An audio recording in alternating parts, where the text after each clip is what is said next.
Karita seorang manusia andungi tahuaya tentua hirup sangsara hayang lumha ku jalan muja.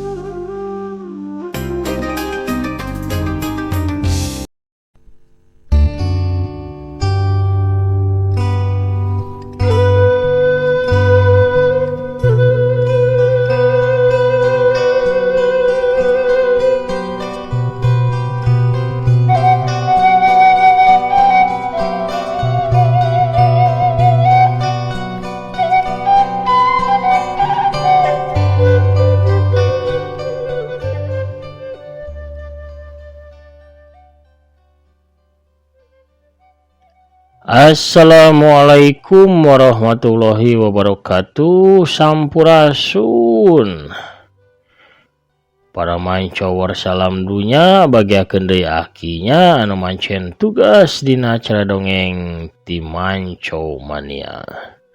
Waluya dongeng Sunda, waluya ki Sunda.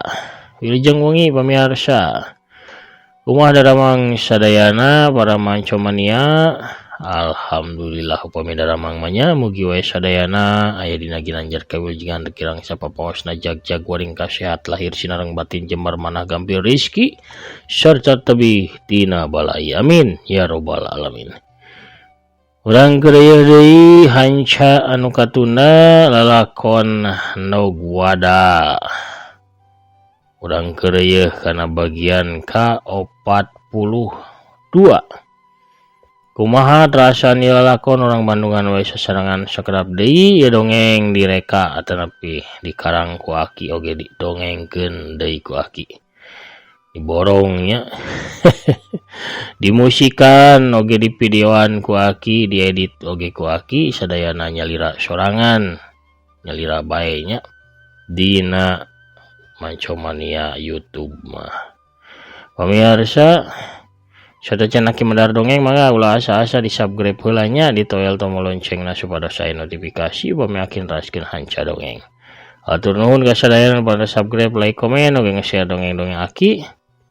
Urang keureuh deui atuh par sama kabuyutanna. Syor bajigur sareng aya burayot pamirsa. Mangga kaparuyun sadayana prung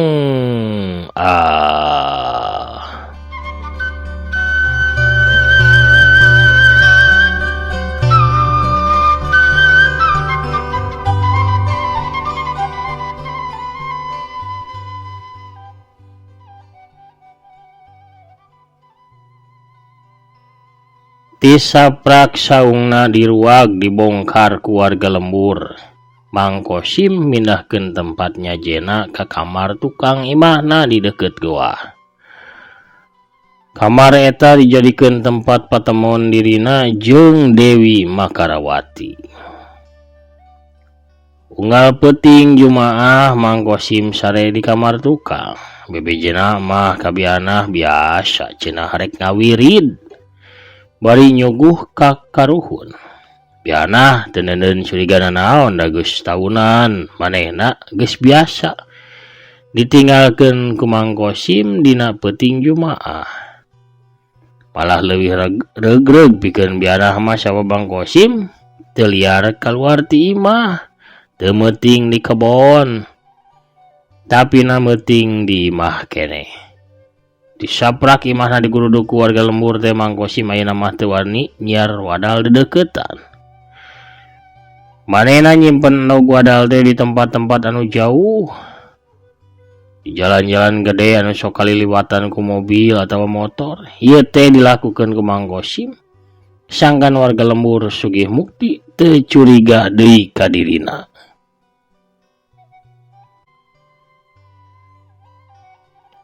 Padahal mah dina hatena Mang Kosim teh ngagremet bae.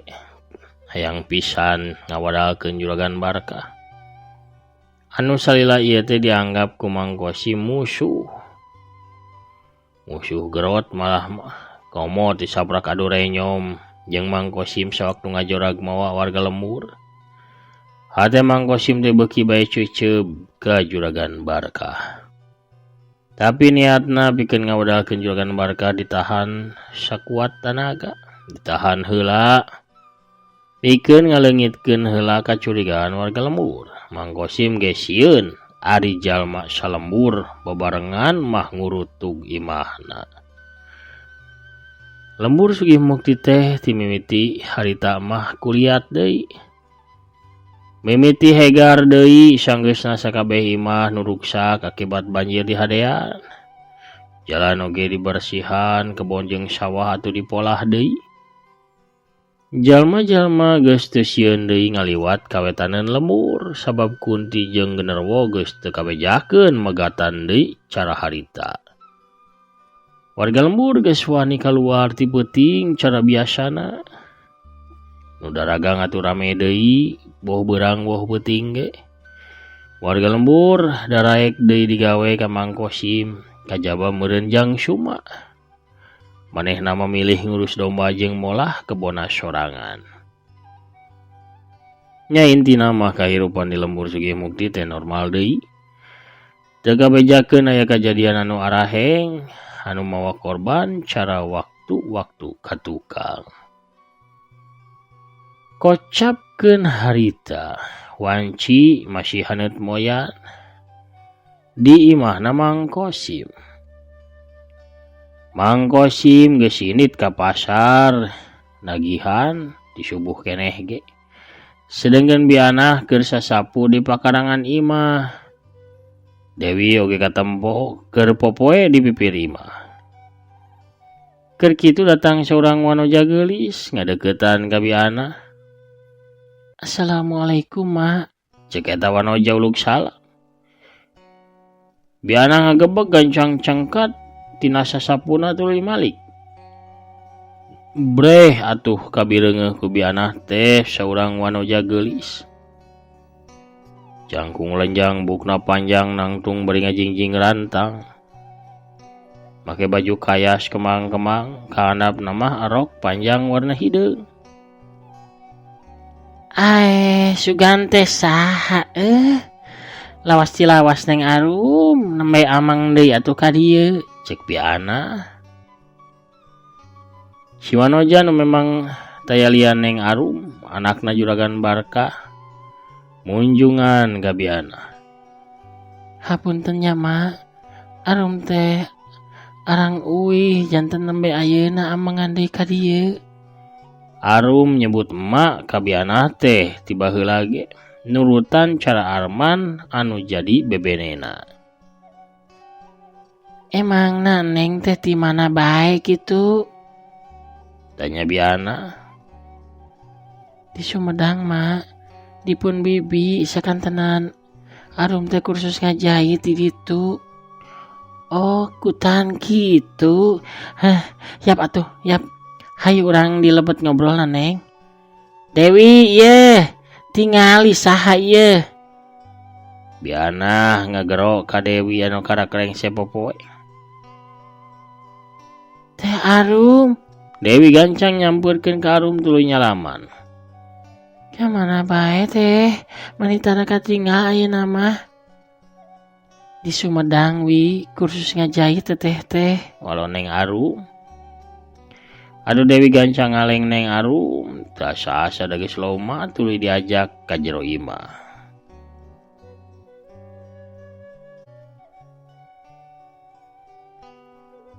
"Wi, kai tu nyieun cin teh heula, bawa sakalian taseupan tales teh ning. Geus di kalapaan lain," cek bianah nitah ka Dewi nyieun cai pikeun nyuguhan tamuna. Neng Arum diuk dibarengan ku bianah sedengkeun Dewi mah ngaleos ka pawon. "Iya, Mak. Tapi lumayan ngaraosan," cek Neng Arum bari ngasongkeun rantang ka bianah. Mani repot-repot atuh Neng, ieu unggal ka dieu teh sok barang candak wae Neng mah. Naon ieu teh Neng?" "Tahu Sumedang, Mak," walau Neng Arum. "Oh nya atuh hatur nuhun Neng." "Mak, Dupi Kang Arman ayeuna di mana? Arman mah masih di ditu di Garut neng, damel di ditu nate bari sakantenan masantren. Teu acan kantos uih kitu mah.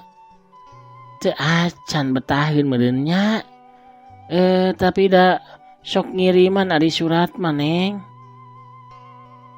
Iraha saurna bade uihna mah. Teu terangnya neng da teu acan ngawartosan bade uih. Neng Arum sarita paromana ngariuk alum. Rupa Arman anu kasep teh ngalangkang dina sawangan. Rasa sono kalalaki anu jadi pangeusi hate karasa beukina taku. Neng, ieu Arman mah iraha-iraha ge da pasti mulang. Sigana mah moal lila deui ge bakal mulang. Cek biana maksudna mangalelemu hatena Neng Arum. Biana tiba heula ge panuju satuju doa pisan lamun Arman teh kawin jeung Neng Arum. Sebab salian ti geulis budakna oge bager nyaho kana sopan santun jeung bisa ngahargaan ka batur. Sifat Neng Arum teh beda pisan jeung sifat Amburum sih anu jadi indungna. Mah, nah Kang Arman masih emuteun henteu nya ka Arum. Ih atuh masih, ieu masih emut neng. Dina seratna oge sok naroskeun neng. Leres mah nya leres atuh mah nya ieu mah ngabohongan ka neng. Paroma Neng Arum marah mae deui ngadenge Arman cenah sok nanyakeun dirina teh. Eta teh cirining Arman masih inget, masih sono ka dirina. Ieu tenang we kayak kumaha gerek di suratan neng sangkan gancang mulang. Ya sina mulang heula we da barina mah ge sono. Lila pan teu panggih jeung Arman teh. Ngedenge gitu atuh beuki bunga we hate Neng Arum teh sabab harapanna pikeun papanggih jeung Arman bakal jadi kanyataan.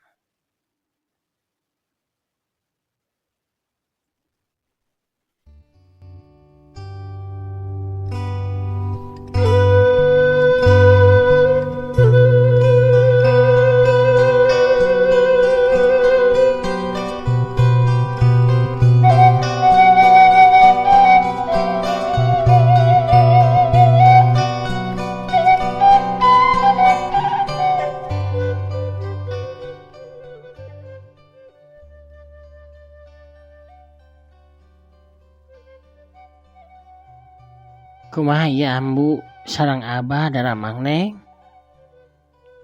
Ceuk biana nanyakeun beja juragan Barkah jeung pamajikanana ka Neng Arum. Alhamdulillah mak, abah sareng ambu mah damang. Ya syukur ari daramang mah. Moal dedeupeun kitu neng amengan lami teuing di dieu. Moal data sawartos heula ka ambu ge bade ka dieu. Oh, kumaha ambu teh nah masih nyaram wae kan neng papacangan sareng anak emas si Arman. Teu mak, da bieu ge malah titip salam saurna kangge emak. Oh gitu. Ya waalaikumsalam atuh pami kitu mah. Syukur atuh kitu mah nya. Emak teh regreg teu hariwang pami Arman engke nganjang ka bumi neng. Keur uplek ngobrol kitu Dewi norojol ti dapur. Bari nanggeui baki anu dieusi ku cin teh 3 gelas. Oge dilalawuhan ku sapiring sopan taleus di kalapaan.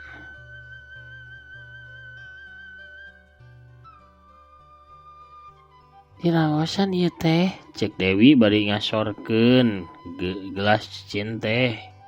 Oge piring nu dieusi sopan talus teh ka hareupeun Neng Arum. Wi ieu heurihkeun ieu kana piring. Jik tuluy rantangna eusian nya ku ulen anu meunang nyieun kamari teh. Wi tah ditah biana ka Dewi bari ngasongkeun rantang. Mohon mak, Dewi gancang nampanan rantang anu diasongkeun ku biana tuluy ngaleos deui ka dapur. Teu lila Dewi teh geus balik deui bari mawa rantang anu geus dieusian ayeuna mah ku ulen jeung piring anu dieusi ku tahu Sumedang. Piring diteuneun dina luhur meja sedangkeun rantang mah disimpen ku Dewi teh di gigireun Neng Arum. Gek atuh Dewi diuk di gigireun Neng Arum.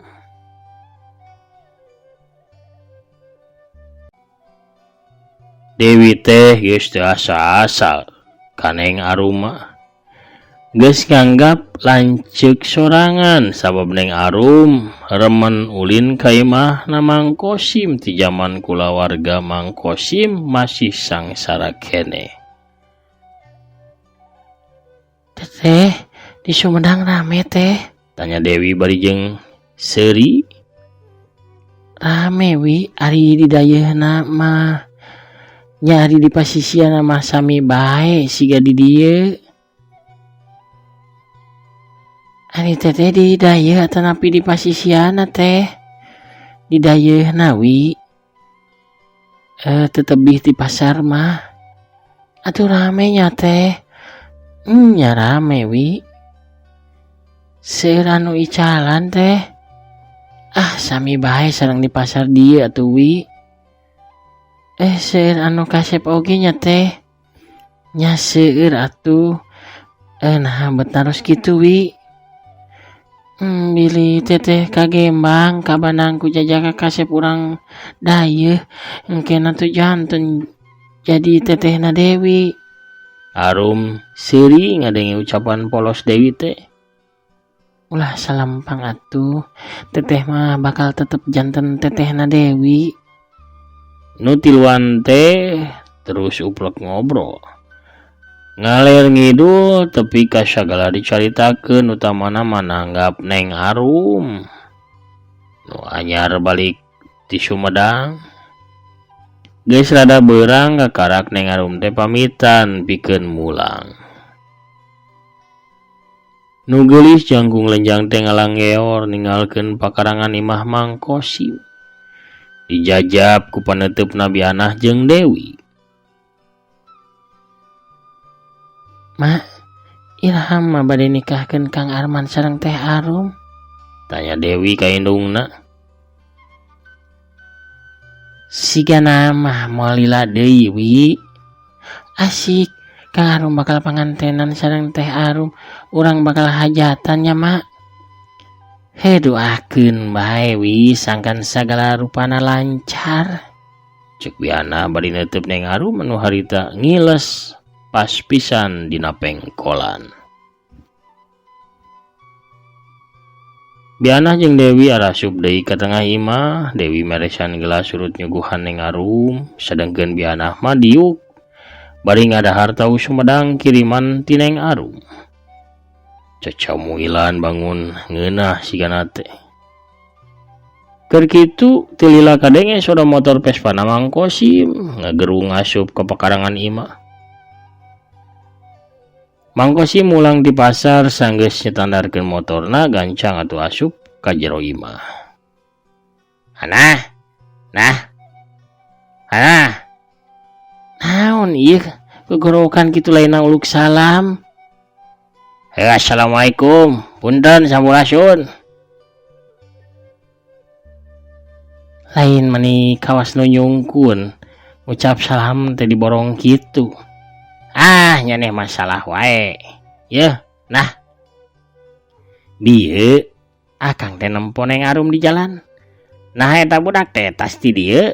Tanya Mang Kosim ka biana. Nyak.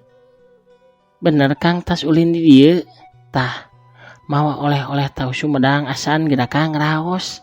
Nya empuk, nya nyoy gurih-gurih. Nikmat. Alon biana bari nyomot deui tahu tuluy dihuapkeun. Rek taon cenah anak si Barkah los-los ka dieu. Nya ulin we atuh Kang, da biasana ge Neng Arum mapan sok ulin ka imah urang ti zaman imah urang masih bilik keneh oge ieu. Manehna teh ieu kakarak mulang ti Sumedang cenah geus kursus ngajahit di dituna teh. Siga nama rek muka jahitan meureun di imahna Kang. Geus sedahar kiwari mah kula warga Cibarka teh tapi ka anak gadisna ge didahusa nyaran duit. Ulah kitu atuh Kang yeuh keun bae da. Teu salah oge lamun neng arum muka jahitan Kang. Iya panan di lembur urang teh can aya tukang jahit mun rek motong baju atau ngaleutikeun calana akang atau nyieun baju anyar kudu ka jauh. Mun neng arum muka jahitan urang lembur teh yeuh moal harese deui pikeun nyieun baju atau calana. Alah, kari meuli we atuh baju jeung calana mah di pasar pabalatak yeuh. Kari milih loba modelna ge. Sok ditarima yeuh ari anak Cibarka ulin ka dieu teh nah. Hari itu nah Kang, apanan semah mah ieu ulah ditolak Kang. Sarua jeung nolak rezeki kita teh. Mun ditolak ge meureun ieu tahu Sumedang nu raos ieu moal ka dieu. Kajaba ieu semah anu niatna teu hade. Ari niatna silaturahmi mah atuh anjang sono. Ulah kudu ditolak atuh dah kudu ditarima Kang. Lain kitu nah, apalanya neh ge apa lamun kolotna neng arum teh yeuh. Teu panuju kana hubungan anak urang. Jeung anak manehna jeung si arum eta. Karunya ieu ka neng arumna ke balik kala dicarekan bebeakan deui ku kolotna. Piana siri leutik tuluy kedal lisan deui. Ieu Kang, aya beja gembira ayeuna mah. Beja gembira? Beja gembira naon nah? Diuk heula atuh Kang. Cacarita teh ulah bari jugrah-jigrah kawas rahwana kitu ieu. Teu hade.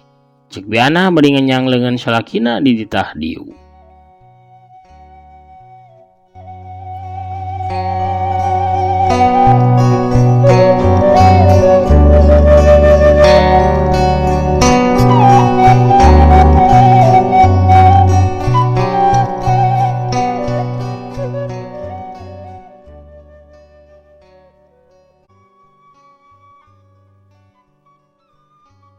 Mang Kosim atuh kapaksa diuk digigireun pamajikanana.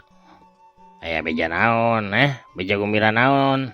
Tanya Mang Kosim mengulang pananyana. Kang ieu ayeuna mah kolotna neng arum teh geus doa. Geus satuju kana hubungan anakna jeung anak urang si Arman. Cek saha eta teh? Cek neng arumna ku anjeun Kang, cek jenisna ieu amurum sih teh. Ayeuna mah teu ngalarang-larang anakna ulin ka dieu, malah macina titip salam pikeun urang. Yah, denge teuing paling ge tah mah jijieuna neng arum sangkan nyaneh bunga hanah. Akang masuk teu percayaan ieu. Neng arum mah pan budakna ge tara ngabohong Kang. Budak jujur. Nah Kang teu gumbira kitu lamun anak urang jadi ngadahup ka neng arum. Teu. Akang mah teu panuju, teu satuju. Si Arman kawin jeung anakna si Barkah. Nah Kang. Nyaneh teh teu inget sakumaha ngahina si Barkah jeung pamajikanna teh yeuh ka kulawarga urang teh apanan. Sakitu bebeakan ngahina teh. Tapi ka si Arman jeung akang kungsi digebugan ku badegana. Akang mah ieu Kang. Neundeun dendam teh sarua bae jeung neundeun peso dina hate. Urang keneh anu bakal katojosna mah. Urang keneh anu bakal ngarasakeun nyeri jeung peurih. Teu hade nyidem dendam teh Kang sabab bakal ngarugikeun yeuh. Bakal ngarugikeun ka urangna. Da nyaneh mah teu boga perasaan, teu boga kanyeri, teu ngarasakeun sakumaha peurihna teh akang sawaktu dicacampah ta ku si Barkah jeung si Rumsi. Ye, barina ge dengekeun ku nyanehna. Maranehna teh rubah kitu teh aya anu di pamrih, aya anu di arah yo. Si Barkah teh geus bangkrut. Geus sesedahar, kulawargana geus sangsara. Cara urang harita. Manehna mikeun anakna pikeun meunangkeun harta urang ieu teh kudu waspada urang teh nah. Lamun si Arum kawin ka si Arman, pikir manehna mah pan hirupna bakal senang, bakal ngaronyat. Kaangkat derajatna ku anakna. Jeung minantuna meureun si Arman anak urang. Moal bakal kakurangan ku duit. Barina harta kolotna pasti diwariskeun ka si Arman da puguh cenah anak lalaki panggedena. Jalan pikiran si Barkah mah ieu jeung si Rumsi geus disakuan aya di leungeun akang geus apal akang mah ieu niat licikna teh. Ulah goreng sangka heula tukang cantang tu kitu barina ge ieu. Halah. Rek ngarah naon deui lamun lain ngarah harta urang nah. Beus. Barina ge akang mah teu hayang bebesanan jeung si Barkah anu geus ngahasut warga ngademo ka urang. Titik.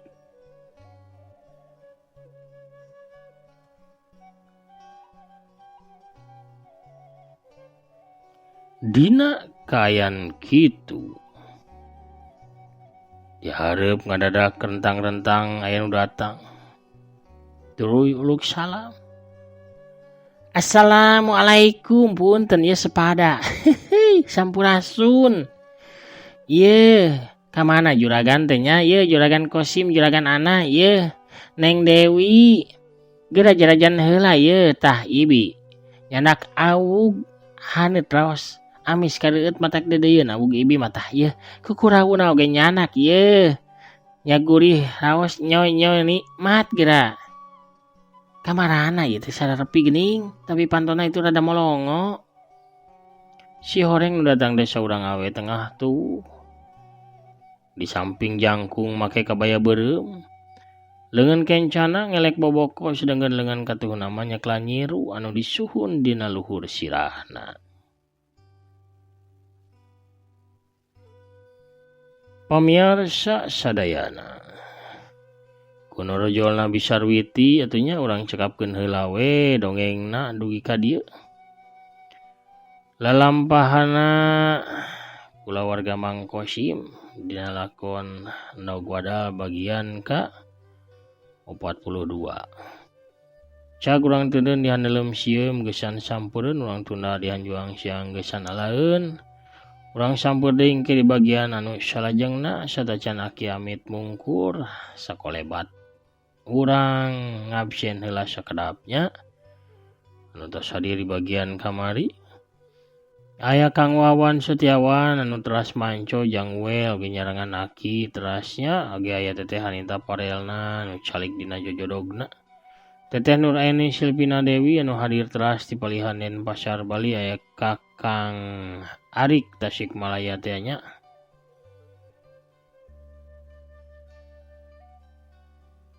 Aya Kang Ahmad Tajudin. Terus aya Kang Hen Philip di palihan Cibiru. MS13 teh mana di palihan Sumedang nya. Kang Amin Aminuddin di Garutna hadir selalu Kang Rastim Hajim di Karawangna Bahagus Setiawan di Jatihandap nya. Oge aya Kang Ade Sukarna anu di palihan Cicadas Bandung, Teh Esther Adelit oge Kang Asep Suherman. Di palihan Bekasina amin atur nuhun pisan pidoana aya Kang Agus Somantri oge nya anu pogot meneko di palihan Garut, Teh Linda Imut di Bandung, Teh Intan Ramadhani di Garut.